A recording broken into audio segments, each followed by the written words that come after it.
હવે છે alkyne એસિડના ઉદ્દીપકના જલીયકરણથી alcohol બનાવવાનું છે. તો એની પહેલાં બનાવટ લખવાની કે જે આલ્કિન સંયોજનો છે એનું મંદ HCl કે H2SO4 ની હાજરીમાં પાણી સાથે પ્રક્રિયા કરીશું તો આપણને આલ્કોહોલ મળી જશે. બસ આ એની બનાવટ. આલ્કિન છે એટલે કે CC એનું પાણી જોડે એટલે કે H2O જોડે પ્રક્રિયા કરીશું તો આનો એક H અહીંયા પહેલાં C જોડે જતો રહેશે, પછી રહેશે શું એક H અને O એટલે કે OH એ આ બીજા C જોડે જતો રહેશે. બસ પૂરું. ક્રિયાવિધિ કે આલ્કેનની જલીયકરણની પ્રક્રિયા 3 તબક્કામાં થાય છે. પહેલું કે H3O નો આલ્કિનમાં હુમલો થઈ જશે અને આલ્કિનનું પ્રોટોનેશન થઈ જશે અને કાર્બોકેટાયન બનશે. ક્રિયાવિધિ ખાલી યાદ રાખવાની છે થિયરી જેવું, બીજું આપણે સમીકરણ નહીં લખો તો ચાલશે. પછી બીજું કે કાર્બેટિયન ઉપર પાણી હુમલો કરીને ઉમેરાય, પાણી અંદર એડ થશે, બરાબર. પછી આ પ્રોટેન વડે આલ્કોહોલનો વિપ્રોટીકરણ થશે ને પછી આલ્કોહોલ છેલ્લા બની જશે. બસ નામ યાદ રાખવાનું છે. પછી આલ્કોહોલનું નિર્જલીકરણ, આમાં તો ખાલી આ ઇથેનોલનું નિર્જલીકરણ પૂછાઈ શકે છે બીટા વિલોપનવાળું. એમાં પહેલાં એવું થશે કે OH2 બનશે, મતલબ કે 2 CH છે એનું આજુબાજુ HH છે, આ બાજુ O છે એની જોડે H છે ને પછી વચ્ચે એક પાછો H આવશે પ્રોટોન, એની પ્રક્રિયા થશે. તો આટલું તો સેમ ટુ સેમ લખી દેવાનું, બરાબર. આ H અહીં આગળ ઉપર જતો રહેશે ઓની જોડે અને આ H અહીં આગળ પાછો આવતો રહેશે જોડે.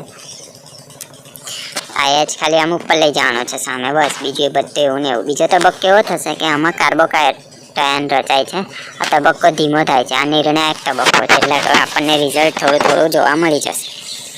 ઓકે, આમાં જે આજે આપણને જવાબ મળ્યો ને એ આખો અહીં આગળ બીજા તબક્કામાં લખી દેવાનો. એની પ્રોસેસ થોડી ધીમી થશે.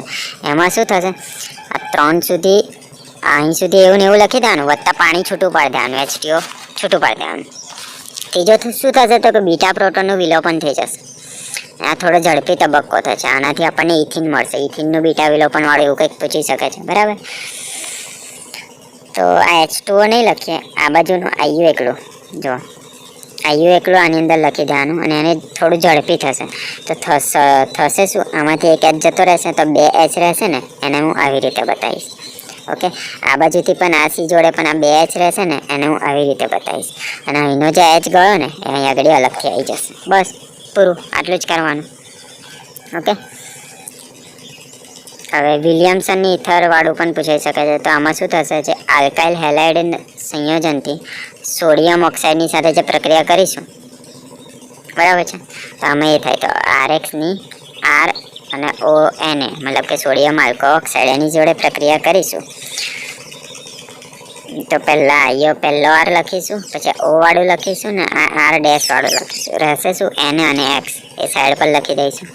બસ આ પદ્ધતિ જે સમતીય ઇથર ને અસમતીય ઇથર અને જે વિસ્થાપિત જે આલ્કાઇલ જે સમૂહો છે એવા જે ઇથર સંયોજનો બનાવી શકાય છે, બરાબર છે. તો આ બધી થોડી અમુક થિયરી લખવાની. ત્રીજામાં એવું થશે કે SN2 ક્રિયાવિધિ થશે અને આલ્કોહોઇડ આયન બનશે. પ્રક્રિયા નહીં લખો તો ચાલશે, ડાયરેક્ટ લખી દેવાનું. પછી શું થશે, દ્વિતીયક અને તૃતીયક હેલાઇડ હોય તો વિસ્થાપનના સ્થાને વિલોપન પ્રક્રિયા થઈ જશે, મતલબ કે બીટા વિલોપન થઈ જશે. પછી ફિનોલની વિલિયમસન ઇથર પ્રક્રિયા થશે. IU એક ખાલી કરી દેવાનું, આ OH વાળું ફિનોલ દોરી દેવાનું, એમાં NOH ને H2 આવી જશે. તો H નીકળી જશે ને એની જગ્યાએ Na આવી ગયું. એની પાછી પ્રક્રિયા થશે, RX આવી જશે તો Na જતો રહેશે ને Naની જગ્યાએ R આવી જશે. બસ આટલું તો યાદ રહે. ઓકે, હવે છે એનિસોલની ફિડલ-ક્રાફ્ટ પ્રક્રિયા. એનિસોલનું પહેલાં આલ્કલાઇઝ થશે. એમાં પ્રક્રિયા શું લેવાનો છે, આલ્કાઇનેશનમાં CH3Cl એનો ઉદ્દીપક CH2. એની પ્રક્રિયા શું થશે તો કે મિથાઇલ સમૂહ -OCH3 સમૂહના ઓર્થો અને પેરા સ્થાને જોડાઈ જશે. નિપજ શું મળશે તો કે 4 મિથોક્સિટ્યુલેન. બસ આટલું લખી દેવાનું. પ્રક્રિયાનું સમીકરણ એનિસોલ એટલે કે ઉપર આવશે OCH3, એનું CH3Cl જોડે પ્રક્રિયા થશે. ઉપરનું એવું ને એવું રહેશે ને અહીં આગળ આ CH3 જોડાઈ જશે, બરાબર. એ CH3 અહીં આગળ પ્લસ કરીને સામે લખી દેવાનું, બસ પૂરું. પછી એનિસોલનું ફિડલ-ક્રાફ્ટ વાળું, એમાં પ્રક્રિયા શું થશે કે -COCH3 સમૂહ આવશે. એમાં પ્રક્રિયા કયું છે, CH3COCl છે. ઉદ્દીપક કયું છે, AlCl3 છે. હવે ખાલી નામ યાદ રાખવાના, બરાબર. નિપજ શું મળશે, -COCH3 જોડાશે અને મુખ્ય નિપજ કઈ મળશે 4 મિથોક્સી એસિટોફિનોન, બરાબર. એનું OCH3 વાળું છે, એનું CH3COCl જોડે થશે, બરાબર. તો ઉપરવાળું તો સેમ જ છે. અહીંયા આગળ ત્યાં CO અને CH3 અહીંયા આગળ સાઈડ પર કરી દઈશું, એ જ અહીંયા આગળ સામે લખી દઈશું, બસ પૂરું. પછી અહીંયા આગળ આલ્કોહોલનું નિર્જરીકરણ છે, એમ તો આ નહીં પૂછાય. તો પણ આ ખાલી આ તબક્કા લખેલું છે ને, એ ખાલી યાદ કરી લેવાનું. બીજું બધું આ બધી થિયરી લખી દેવાની, બસ આ ખાલી કરી લેજો, બરાબર.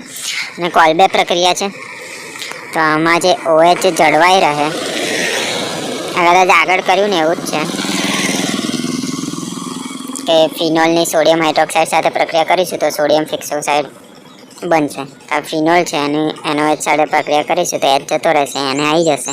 પાછું CO2 માં પ્રક્રિયા કરીશું તો એને જતો રહેશે ને અહીંયા આગળ OH થઈ જશે, અહીંયા આગળ COOH. બસ આ થિયરી અમુકમાં થિયરી યાદ રાખીને લખી લેવાનું છે, બીજું કંઈ કરવાનું નહીં. સમીકરણ યાદ ના રહે તો પણ ચાલશે. ઓકે.